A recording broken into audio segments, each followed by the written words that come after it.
حضرات محترم، جنگل کے جانور جب آپس میں رہتے ہیں تو ایک دوسرے کو نقصان نہیں پہنچاتے۔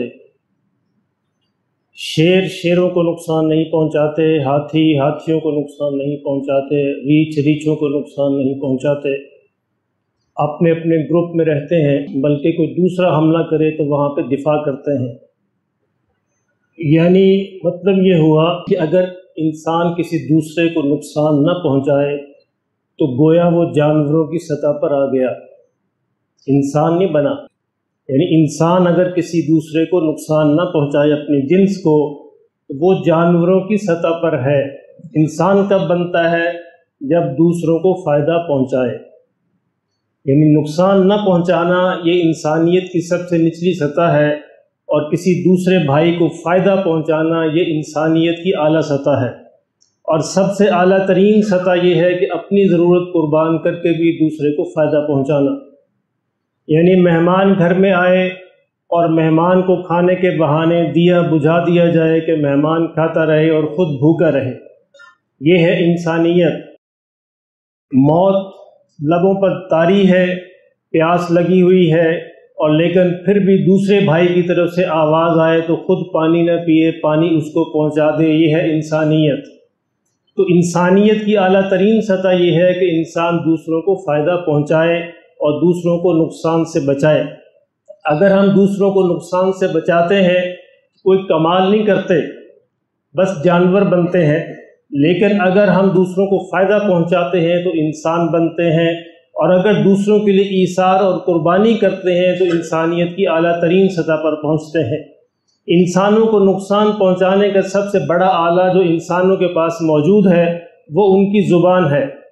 زبان دیکھنے میں بہت چھوٹا سا آلہ ہے، بہت چھوٹا سا آرگن ہے، لیکن نقصان پہنچانے میں اعمال کے اعتبار سے سب سے بڑا آرگن ہے۔ جھوٹ ہم زبان سے بولتے ہیں، بہتان ہم زبان سے بولتے ہیں، تہمت ہم زبان سے لگاتے ہیں، تکبر، کینہ، بغض، حسد کا اظہار جو ہے ہم زبان سے کرتے ہیں۔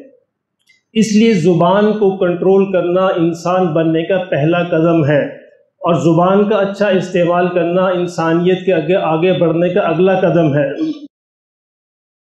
رسول اللہ صلی اللہ علیہ وسلم جب کبھی اظہار فرماتے تو فرماتے صحابہ سے کہ مانگو جو مانگنا ہے میں عطا کروں گا۔ ایسے ہی ایک دفعہ فرمایا، ایک صحابی سے کہا کہ مانگو، کیا مانگتے ہو؟ صحابی نے کہا کہ یا رسول اللہ صلی اللہ علیہ وسلم جنت میں آپ کی رفاقت مانگتا ہوں۔ تو آقا صلی اللہ علیہ وسلم نے ارشاد فرمایا، جنت میں میری رفاقت چاہتے ہو تو سجدوں کی کثرت سے میری مدد کرو، یعنی خوب نوافل پڑھو۔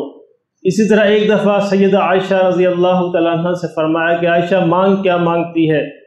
تو حضرت عائشہ نے فرمایا مانگو جو چاہوں۔ آپ نے کہا ہاں مانگو جو چاہو۔ حضرت عائشہ سوچ کے اندر پڑ گئیں، کہا کہ یا رسول اللہ صلی اللہ علیہ وسلم تھوڑی سی مہلت دیجئے، میں ابا حضور سے مشورہ کر کے آتی ہوں۔ کوئی معمولی لمحہ تو ہے نہیں، تو میں ایسی بات مانگوں جو بہت ہی اعلیٰ ہو۔ چنانچہ ابو بکر صدیق رضی اللہ تعالیٰ عنہ کے پاس تشریف لے گئیں، کہا کہ رسول اللہ صلی اللہ علیہ وسلم نے یہ فرمایا، میں آپ سے کیا مانگوں؟ حضرت ابو بکر صدیق نے کہا کہ بیٹی تو ان سے کہنا کہ یا رسول اللہ صلی اللہ علیہ وسلم معراج کی رات میں آپ کی اللہ سے جو باتیں ہوئیں ان میں سے ایک بات ہمیں بھی بتا دیجئے۔ گویا تم علم مانگو، رسول اللہ صلی اللہ علیہ وسلم سے علم مانگو۔ حضرت عائشہ واپس آئیں اور رسول اللہ صلی اللہ علیہ وسلم دیکھ کر مسکرائے کہ عائشہ کیا تو نے پوچھ لیا ابا سے؟ ہاں پوچھ لیا۔ کہ ابا جان کہتے ہیں کہ آپ یہ پوچھئے کہ یا رسول اللہ صلی اللہ علیہ وسلم معراج کی رات میں آپ کے اللہ سے جو باتیں ہوئیں ایک بات ہمیں بھی بتا دیجئے۔ رسول اللہ صلی اللہ علیہ وسلم مسکرائے، فرمایا کہ عائشہ ایک بات یہ ہے کہ تیری امت میں سے جو ٹوٹے ہوئے دلوں کو جوڑے گا میں اس کو بغیر حساب کتاب کے جنت میں داخل کروں گا۔ حضرت ابو بکر نے یہ سنا تو سن کر اداس ہو گئے، پریشان ہو گئے۔ حضرت عائشہ فرمانے لگی ابا جان کیا بات ہوئی؟ تو بڑی خوشی کی بات ہے، آپ تو اداس ہو گئے، پریشان ہو گئے۔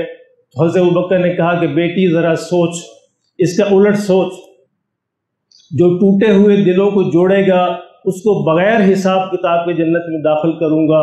اس کا الٹ یہ ہے کہ جو دلوں کو توڑے گا اس کو بغیر حساب کے جہنم کے اندر پھینک دوں گا۔ حضرت عائشہ سن کر پریشان ہوئی کہ واقعی یہ مطلب تو بنتا ہے۔ کہا کہ عائشہ اس کا یہ مطلب بھی بنتا ہے جو حضور صلی اللہ علیہ وسلم نے فرمایا کہ ٹوٹے ہوئے دلوں کو جوڑنا جو ہے جنت میں جانے کا سب سے بڑا سبب ہے، اور دلوں کو توڑنا جو ہے جہنم میں جانے کا سبب ہے۔ اور میرے بھائیوں اور دوستوں، دلوں کو توڑنے کا سب سے بڑا کام بھی یہی زبان کرتی ہے۔ تمسخر ہم زبان سے اڑاتے ہیں، تضحیک زبان سے کرتے ہیں، تردید، تقابل، تناقض، تنقیص، تردید، سارے کام زبان سے ہوتے ہیں۔ اس لیے خدا کے لیے زبانوں کو کنٹرول کیجئے۔ زبان کو کنٹرول کرنا انسان بننے کا پہلا مرحلہ ہے، اور زبان کا اچھا استعمال انسان بننے کا اگلا درجہ ہے، اور زبان سے ذکر الہی انسانیت کا اعلیٰ ترین درجہ ہے۔ اسی لیے حضور صلی اللہ علیہ وسلم نے ارشاد فرمایا، جو مجھے 2 باتوں کی ضمانت دے دے میں اسے جنت کی ضمانت دیتا ہوں۔ ایک وہ چیز جو 2 جبڑوں کے درمیان ہے، اور ایک وہ چیز جو 2 ٹانگوں کے درمیان ہے، یعنی جو مجھے اپنی شرمگاہ کی حفاظت اور زبان کی حفاظت کی ضمانت دیتا ہے، میں اسے جنت کی ضمانت دیتا ہوں۔ اور میرے محترم دوستو، رمضان کی اس گھڑیوں میں ہے کوئی جو جنت کی یہ ضمانت لے لے؟ آج سے ہم عہد کریں، انشاءاللہ ہم حضور صلی اللہ علیہ وسلم کی یہ ضمانت ضرور لیں گے۔ اللہ ہم سب کو نصیب فرمائے۔